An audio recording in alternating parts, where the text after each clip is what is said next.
ጤና ይስጥልን የተወደዳችሁ ተመልካቾች ከአማራ ሚዲያ ኮርፖሬሽን ደሴ ስቱዲዮ የሰዓቱን ዜናዎች ወደ እናንተ እናደርሳለን። ከዜናዎቹ ጋር ደጀናንባቸው አብሬያችሁ ቆያለሁ። በቅድሚያም የተማሪዎች የምገባ መርሃ ግብር የትምህርት ጥራት ለማሳደግና ያቋራጭ ተማሪዎችን ቁጥር ለመቀነስ ከፍተኛ ሚና እየተጫወተ ነው ተባለ። በደሴ ከተማ አስተዳደር የትግል ፍሬ አንደኛ ደረጃ ትምህርት ቤት ከሚያዝያ 1 ቀን ጀምሮ የተማሪዎች ምገባ ተጀምሯል። መሐመድ በቀለ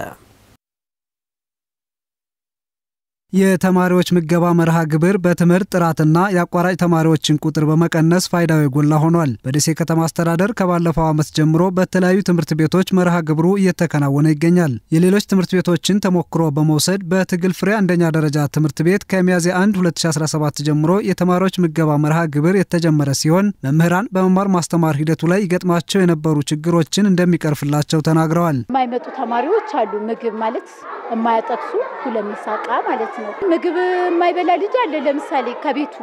አሁን ግን ያ ችግር ከተቀረፈ በቃ በስነ ስርዓቱ ምርታቸውን ይከታተላሉ። እንደገና ደግሞ በላን አልበላን የሚለው ሐሳብ ይቆማል ማለት ነው። በተማሪዎቹ ብዙ ችግሮች እናያለን። በመናስተምርበት ጊዜ የማንቀላፋት ነገር፣ ሌላም ነገር እንደገና የመታመም የመውጣት የመግባት ትምህርት ቤት ትምህርትን ያለ መከታተል ሂደት አለ። አርፍዶ የመምጣት ነገር አለ፣ የመቅረት ነገር አለ። ዘመዶቻችን ጋር የሉም ምሳያና ሰጠይ ብላ ቁርሴና ሰጠይ ብላ በወቅቱ እናቴን የሚል ተማሪ ብዙ ነበረ። አሁን ግን ያ ነገር ሙሉ በሙሉ ተቀርፎ የመማር ማስተማሩ ሂደት በጥሩ ሁኔታ ይሄዳል የሚል ግምት አለ። በከተማዋ በተማሪዎች ምገባ ላይ በስፋት እየሰራ የሚገኘው ተስፋ ድርጅት ለትግል ፍሬ አንደኛ ደረጃ ትምህርት ቤት ምገባም እገዛ አድርጓል። የድርጅቱ ቅርንጫፍ ስራ አስኪያጅ ተወካይ ተስፋዬ አድማሱ ሌሎች ግብረሰናይ ድርጅቶች የተማሪዎች ምገባ ላይ ትኩረት ቢያደርጉ ፋይዳው የጎላ መሆኑን አመላክተዋል። 5 ትምህርት ቤቶች ላይ የተማሪዎች ምገባ ፕሮግራም ያካሂዳል።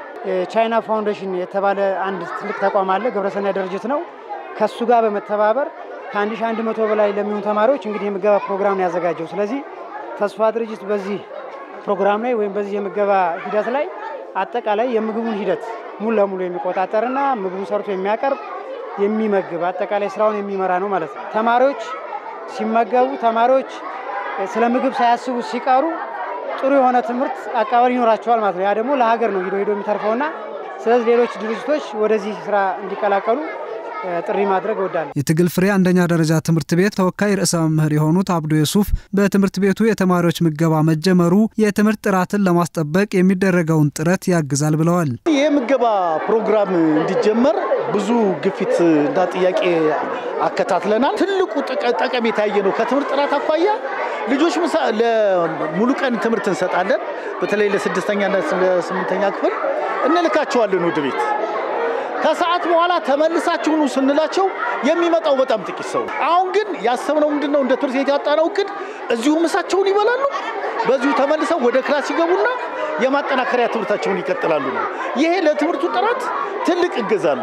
እንግዲህ ይሄ ተሟልቶ መጪው ላይ 6ኛ ክፍልና 8ኛ ክፍል የወዳቂ ተማሪ ቁጥራችንን ቢያንስ እንደው ከ90% በላይ መቀነስ አለብን አምና ካለፈው የሚል ሐሳብ አለ። የደሴ ከተማ አስተዳደር ትምህርት መምሪያ ምክትል ኃላፊ ራቢዓ ታረቀ እስካሁን እንደ ከተማ ከ11000 ተማሪዎች በላይ በትምህርት ቤት ምገባ እየተደረገ መሆኑን ጠቅሰው የሁሉንም ድጋፍ ጠይቀዋል። ፋይዳው በጣም ዘርፈ ብዙ ነው። እውነት ለመናገር ከተማሪዎች አርፍዶ አለመምጣት ጋር ታይዞ መቅረት ጋር ታይዞ እንዲሁም ከትምህርት ውጤታማነት ጋር ታይዞ እስካሁን ድረስ ያየነው ያለው ነገር ምገባ ባለባቸው አካባቢዎች ላይ የተሻለ አፈጻጸም ነው ያለው። አጠቃላይ እንደ ከተማ አስተዳደራችን ወደ 65000 የሚሆኑ ተማሪዎች በትምህርት መርሃ ግብራችን ላይ እየተማሩ ይገኛሉ።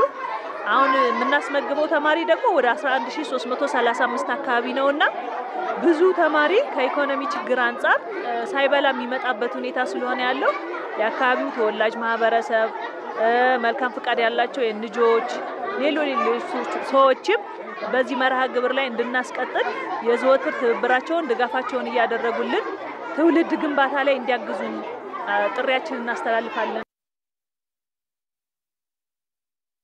የሚያጋጥሙ ችግሮችን በራስ አቅም ለመፍታት በሰዎች አመለካከት ለውጥ ላይ መስራት እንደሚገባ ተገለጸ። ያስተሳሰብ ለውጥ ለመፍጠር እየሰራ ያለው ሶፎስ አፍሪካ የተሰኘ ሀገር በቀል ድርጅት በደሴ ከተማ ከህብረተሰብ ተወካዮች ጋር የምክክር መድረክ አካሂዷል። ጀማል ኢማም ተጨማሪ ዘገባ አለው። በቁጥር ውስን ነገር ግን ወሳኝ በሆኑና በተለወጡ ሰዎች አማካኝነት ለችግሮች የማይበገርና የሚያብብ ማህበረሰብ ማየት የሚለውን መሪ ሐሳብ ይዞ የአስተሳሰብ ለውጥ ለማምጣት እየሰራ ያለ ሀገር በቀል ድርጅት ነው ሶፎስ አፍሪካ። ሶፎስ አፍሪካ በደሴ ከተማ ከተለያዩ የማህበረሰብ ተወካዮች ጋር የምክክር መድረክ አካሂዷል። በመርሃ ግብሩ መልእክት ያስተላለፉት የደሴ ከተማ አስተዳደር ተቀዳሚ ምክትል ከንቲባ ሳሙኤል ሞላለኝ እንደ ሀገር ብቻ ሳይሆን እንደ አህጉር ለውጥ የሚመጣው አስተሳሰብ ላይ ሲሰራ መሆኑን ተናግረዋል። የሐሳብ ልዩነቶች እንኳን ቢኖሩ በውይይት መፍታት የስልጣኔ ምልክት መሆኑንም አመላክተዋል። ሰው ላይ መስራት በትልቁ የሥራዎች ሁሉ ጥግ ነው፣ ትልቅ ነው። የሰው ልጅ እየሰለጠነ ሲመጣ መልካም ነገር ማሰብ ይጀምራል ለሰው ልጅ። ያ ብቻ አይደለም፣ ሐሳብ ልዩነት እንኳን ቢገጥመው በውይይት የመፍታት አቅሙ እየዳበረ ይመጣል። የሰው ልጅ እየሰለጠነ ሲመጣ የሰው ልጅ ኋላ ቀርነትን እያዳበረ በውስጡ ሲመጣ ግን ጦረኝነት፣ አጥፍቶ ጠፊነት፣ መዝረፍ፣ መስረቅ ክፉውን ይመኛል። የሶፎስ አፍሪካ ኤክስኪዩቲቭ ዳይሬክተር ዶክተር ደስታ ሄሊሶ እንዳሉት ኢትዮጵያውያን የራሳቸውን ችግር በራሳቸው መንገድ መፍታት አለባቸው የሚል ጽኑ አቋም እንዳለው ገልጸዋል። ሶፎስ አፍሪካ የተነሳው ኢትዮጵያውያን የራሳቸውን ችግር በራሳቸው መንገድ፣ በራሳቸው አመራር፣ በራሳቸው ጥሪት ሪሶርስ፣ በራሳቸው ስልት መፍታት መቻል አለባቸው። ያንን ሲያደርጉ በርግጥ ከሌሎች ጋር አጋርነት ፈጥረው ነው የሚያደርጉት። የሶፎስ አፍሪካ ዓላማ በኢትዮጵያ ላይ ብቻ ያተኮረ አይደለም። አፍሪካም በራሱ መንገድ የራሱን ችግር መፍታት አለበት ብሎ አምኖ ነው የተነሳው። በመርሃ ግብሩ ላይ ተሳታፊ የነበሩ የተለያዩ የማህበረሰብ ክፍል ተወካዮች ሶፎስ አፍሪካ ይዞት የተነሳውና እያከናወናቸው ያሉ ተግባራት ሀገር ለመለወጥና ለማሳደግ ያላቸው ሚና ከፍተኛ መሆኑን ገልጸዋል። ድህነት ዋለ፣ ሙሰኝነት ዋለ፣ የተለያየ ኤክስትሪሚዝም በሃይማኖትም በፖለቲካው በተለያየ አቅጣጫ አክራሪነት ዝንባሌዎች ይንጸባረቃሉ ማህበረሰባቸው። ይሄ እነዚህ ወደፊት እንዳንሄድ እንደማነቆ አስረው ያዙን ችግሮች ናቸው። ሶፎስ አፍሪካ አሁን ያነሳውና ለማህበረሰቡ ሪፍሌክት ያደረገ ያለው ነገር በዚህ መካከል ይህንን ነገር ሊለውጡና ሊቀይሩ የሚችሉ የማህበረሰቡ አካል የለውጥ ኤጀንቶች ያስፈልጋሉ። እነሱን ማግኘትና ወደፊት መምጣት አለባቸው የሚል ነው። በጣም ደስ የሚል ነገር ነው። ከራያቸውን ራሱ ስታየው በቃ ሰዎችን አንቅቶ እንዴት መለወጥ እንችላለን፣ ሰው ላይ መስራት እንዳለብን የሚናገር ነውና በጣም ደስ የሚል ነው። አሁን ያለው ነገር ያንዳየነው ከሆነ በሃይማኖትም ያለው አክራሪነት፣ በብሔርነትም ያለው ነገር ይህን ነገር መለወጥ ካልቻለን እኛ ኢትዮጵያ ልትኖር አትችልም እና ይሄንን እዚህ ላይ ሊሰሩ ስለመጡ በጣም ደስ የሚል ነገር ነው። እንደዚህ አይነት ስብሰባዎች እንደ አይነት ውይይቶች አብሮ ለማደግ አብሮ ለመኖር ሰላም ለማምጣት እጅግ በጣም አስፈላጊ ናቸው። እንደ ሃይማኖት አባት ሁሉም ወደ ራሱ ተመልሶ ራሱን ቢመለከትና ራሱን ቢያይ የሚሰራው ነገር ሁሉ ቢያስተካክል ነገሮች ሁሉ ተስተካክለው እነዚህ አብሮ ለማደግ አብሮ ለመኖር ሁሉን ነገር ለማስተካከል የሚለው ሐሳብ ትክክል ሆኖ ሊመጣ ይችላል። የተለወጡ ጥቂት ሰዎች ሀገራቸውን አለፍ ሲልም አህጉራቸውን መለወጥ ይችላሉ የሚሉት የሶፎስ አፍሪካ ኤክስኪዩቲቭ ዳይሬክተር ዶክተር ደስታ ሄሊሶ እነዚህን ሰዎች ማደራጀትና ማንቃት አንዱ የድርጅቱ ተልእኮ መሆኑን ገልጸዋል። ኢትዮጵያ የተሻለች ሀገር ልትሆን የምትችለው አፍሪካም የተሻለ አህጉር ሊሆን የሚችለው የተለወጡ አፍሪካውያን የተለወጡ ኢትዮጵያውያን ኢትዮጵያን ሊለውጡ ስራ ከሰሩ ብቻ ነው። የሶፎስ አፍሪካ ስራ እነሱን ስቲሙሌት ማድረግ፣ ማነሳሳት፣ ማሳደግ፣ ማብቃት እና በአንድ እምነት ላይ ተመስርተው እምነት ስልህ የሃይማኖት እምነት ማለት ሳይሆን የአስተሳሰብ እምነት ማለት ነው። ኢትዮጵያ የተሻለች አገር ልትሆን እንደምትችል አምነው ራሳቸውን ኦርጋናይዝ አድርገው ተነስተው እንዲሰሩ ማድረግ ነው። በሰዎች ላይ ከሚከሰቱ የውስጥ ደዌ በሽታዎች መካከል የሐሞት ጠጠር አንዱ ነው። የሐሞት ጠጠር በሽታ በምን ምክንያት እንደሚከሰትና እንዴት መከላከል እንደሚቻል ባልደረባችን ህይወት አስማማው ከጤና ባለሙያ ጋር ቆይታ አድርጋ ተከታዩን አሰናድታለች። የሐሞት ከረጢት ጉበት የሚያመርተውን ሐሞት የሚይዝ ከጉበት ስር የሚገኝ አነስተኛ ከረጢት ሲሆን ቅባታማ ምግቦችን እንዲፈጩ የሚያግዝ የሰውነታችን ክፍል ነው። ይሄ ሰውነታችን አካል በእድሜ መግፋት፣ በክብደት መጨመርና ቅባት የበዛበት ምግብ አዘውትሮ በመመገብ እንዲሁም በሌሎች ምክንያቶች ለሐሞት ጠጠር ህመም እንደሚያጋልጥ የሐሞት የጉበትና የቆሽት ከፍተኛ ቀዶ ጥገና ስፔሻሊስት ዶክተር ኃይለማርያም ሽፈራው ያስረዳሉ። የሐሞት ከረጢት ጠጠር ያው በጣም የተለመደ ነው። በአንዳንድ ጥናቶች ከ10 እስከ 15 75% የሚሆነው የህብረተሰብ ክፍል የሐሞት ከረጢት ጠጠር አለበት ተብሎ ይታሰባል። አብዛኞቹ ምልክት ስለማይኖራቸው አይታወቁም።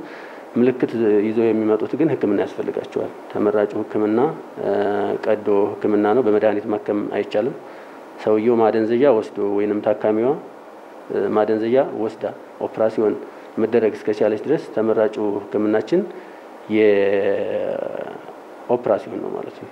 ምልክቶቹ በአብዛኛው በሆድ የላይኛው ክፍል በቀኝ በኩል ወይም ለሴቶች በጡት ስር በሚለው ይገልጹታል።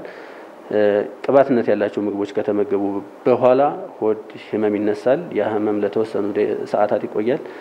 አብዛኛውን ጊዜ ደግሞ ምግብ ከተመገቡ በኋላ ምግብ ያለ መፈጨት ስሜትና የጨጓራ ነው እየተባሉ የተለያዩ አይነት መድኃኒቶችን ወስደው ከብዙ ጊዜ በኋላ አልትራሳውንድ ምርመራ ሲደረግ በሽታው ይታወቃል። የሐሞት ጠጠርን የአመጋገብ ስርዓትን በማሻሻል ስፖርታዊ እንቅስቃሴ በማዘውተርና ሌሎች መከላከል የሚቻልበት መንገድ አለ። ሐሞት ከረጢት ጠጠር የሚፈጠረው ኮሌስትሮል የሚባለው የሐሞት ፈሳሽ ንጥረ ነገር ከሌሎቹ አይነት የሐሞት ሰሪዎች በስቶ ሲገኝ ስለሆነ ያንን መከላከል የሚያስችል ህክምና የለም።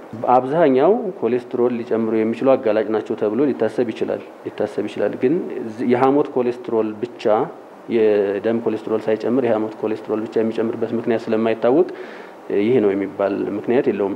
ምናልባት አንዳንድ ቦታ ሐሞት መስመሩ ላይ ግን የሐሞት መስመር መዘጋት በሚኖርበት ሰዓት ያኔ የሐሞት ጠጠር ብቻ ሳይሆን የሐሞት ቱቦ ጠጠሮችም ሊፈጠሩ ይችላሉ። ይህ ህመም በቀዶ ጥገና መፍትሄ ካገኘ በኋላ ይተካል የሚል የአመለካከት ችግር መኖሩን የጠቆሙት ሐኪሙ ይህ ትክክል አለመሆኑን ይገልጻሉ።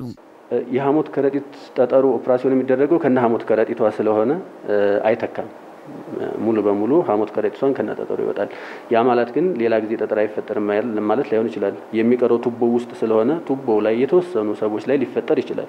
የሐሞት ጠጠር በሽታ ወደ ጨጓራ እንዲሁም ወደ ቀኝ ትከሻና ጀርባ የመሰራጨት ባህሪ እንዳለው የተገለጸ ሲሆን የህመም ስሜቱ የቅባት እህል ከተመገብን በኋላ መባባስ ከጨጓራ ህመም እንድንለየውም ይረዳል። የተወደዳችሁ ተመልካቾች ከአማራ ሚዲያ ኮርፖሬሽን ደሴ ስቱዲዮ ለሰዓቱ ያሰናዳናቸው ዜናዎች የተከታተላችኋቸውን ይመስላሉ። አብራችሁን ስለነበራችሁ ከልብ እናመሰግናለን። ከዜናዎቹ ጋር ደጀን አምባቸው ነበርኩ። ጤና ይስጥልን።